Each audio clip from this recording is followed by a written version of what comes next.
ধারণ করার কারণে মৌলবাদী বলো, উগ্রবাদী বলো, কোনো কিছু পরোয়া করি না।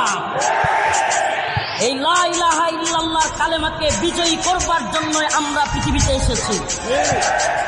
একটা কথা স্পষ্ট জানিয়ে দিতে চাই, রেজাউল করিম আবরার কিংবা আসিফ আদনানদেরকে জঙ্গিবাদী ট্যাগ দেওয়ার দুঃসাহস করেছ।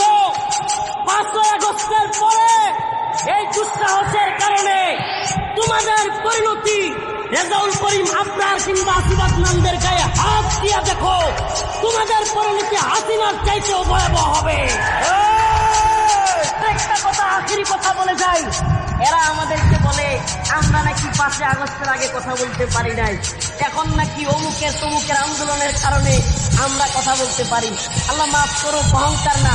আরে রফিকুল ইসলাম মাদানীরা 5ই আগস্টের আগে যেমনি কথা বলছে, 5ই আগস্টের পরেও তেমনি কথা বলছে।